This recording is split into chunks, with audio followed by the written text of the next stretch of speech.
Момичета, пращам ви всичко това, което искам да ви кажа във видео, за да ви бъде малко по-лесно за приемане на информация. Нямам никаква капка гримче и не знам как изглеждам, но предполагам, че вие достатъчно ме виждате и в салона, и изпотена, и без грим, така че нямам какво да се притеснявам. Нито съм подготвена за видео, никога ми се е налагало някога да правя презентационно видео. Но нашата аудитория не е формална и без това.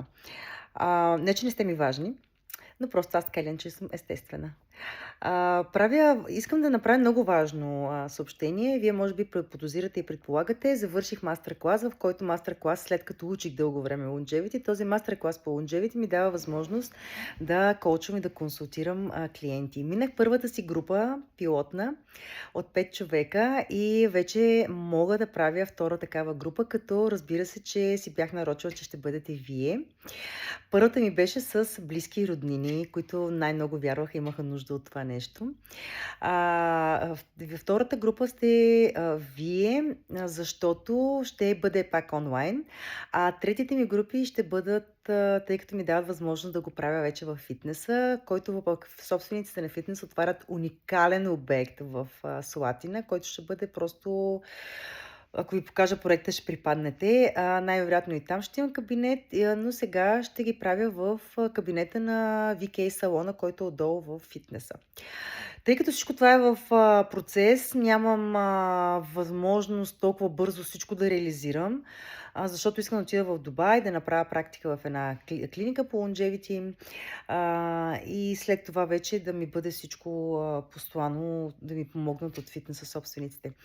Та, ам, вие имате възможност, този, който се припознае сега в историята, в която всъщност аз ще му разкажа моята лична история, да ми пише и да съберем група, като ще ви кажа как ще бъде структурирано цялото това нещо. Да, те ще бъдат индивидуални консултации, всичко ще бъде индивидуално, но като при мен се водите група, но вие лично ще имате индивидуални консултации с всеки един.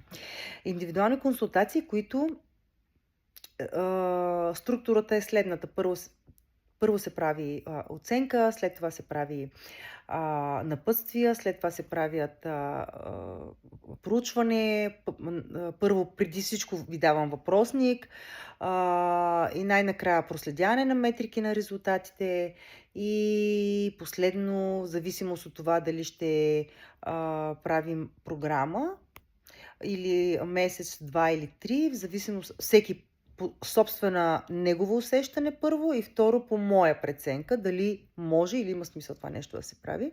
Но това е по-дълъг процес, който има нужда от това нещо. Казвам каква е историята. Значи още на 37 години мен ме диагностицираха с перименопауза, в което обаче много трудно ме диагностицираха, защото реално всичките изследвания ми бяха перфектни. Говоря хормонални. Аз съм на 37 години бях една развалина, която имах в главата, на сърцето. Костната ми система имах 5 или 6 болести. И по принцип от няколко години съм телка. След като ми се случи това нещо на 37 години, реших, че наистина трябва да предприема някакви крачки в живота си, но никога в живота си не съм оставала без работа. Имала съм просто откакто работя, от първия си работен ден, аз не съм един ден оставала без работа. Не съм имала никаква възможност да си обърна внимание на себе си. От 20 годишна съм родила, сега съм на 42 деца, съм на 43 години.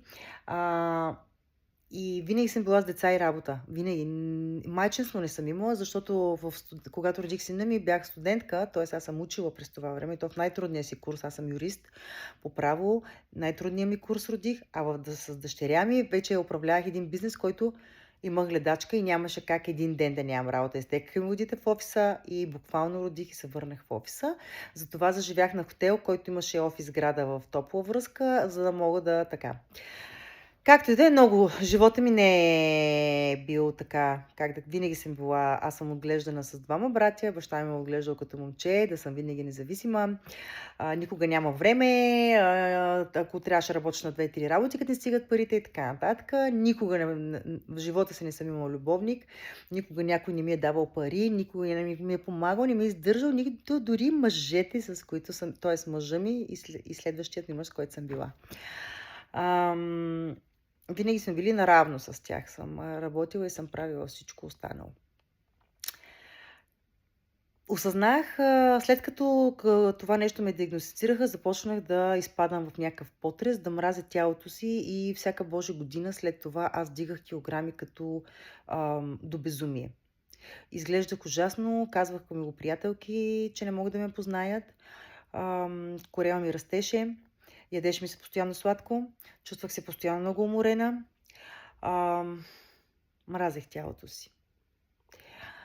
Колкото повече гледах Инстаграм, красивите момичета, толкова повече, още повече мразих тялото си. Бях стигнала до там, ходих само с широки дрехи, с широки дълги рокли, с широки панталони, с клинови дълги ризи. 68 кг. Разплута, издута, задържаща вода. И аз бях само една усмивка. Поне усмивката ми никой не можеше да свали от лицето ми. Да, но вътрешно аз не се одобрявах. Колкото повече не се одобрявах и следващите години надебелявах и се издувах, аз толкова повече продължавах да се издувам. На 40 години вече бях ходеща, как да кажа, като не прилеп, не череп, ами като ходещ парцал. Аз ходих на тренировки по 5 пъти в седмица, защото смятах, че по този начин ще влезна в релси с тялото си. Напротив. Спрях да ям калориен дефицит. Още повече проблеми. Хормонални говоря с изследвания. Изследвах се на 4-5 месеца редовно. Не на 6, не един път годината. Постоянно си пусках някакви изследвания. След това корема ми продължаваше да расте. Дънките продължаваха. Мразех дънки. До ден днешен ми е станала травма в дънки, защото изглеждах като прасенце. И си купувам постоянно дънки и им чуш, че постоянно не се харесвам, въпреки тялото си в дънки. Създаде се в мен една омраза да нямам огледала. Нали, представете си, аз съм се усмихната, живота си ми върви, но вътрешното едно одобрение, то е на много дълбоко подсъзнателно ниво, което ние не усещаме. Колкото повече се стараех, спрях захарта. Дънките пак не ми стават. Спрях алкохола. По същият начин. Разбрах само едно. Колкото повече преследвах нещо, то толкова повече бягаше от мен. Един ден седнах и реших: Даниела, ти всяка година ставаш все по-зле. Затова поне сега харесвай тялото си. До година ще си по-зле. Така както върви, разбира се. Поне сега харесвай тялото си. Точно тази мисъл ме връхлетя, когато аз всъщност заживях с новият ми мъж. А той е по-малък от мен, сещате се за какво ви казвам. Тогава нещата още повече трябваше да влезна в още по-голяма депресия, да изглеждам още по-млада, още по-добре и така нататък. Казах си, че ако аз не харесвам днес тялото си, утре още повече няма да го харесвам. Защо поне днес да не го харесвам? Повярвайте ми, хора, аз разбрах всъщност какво съм правила със себе си.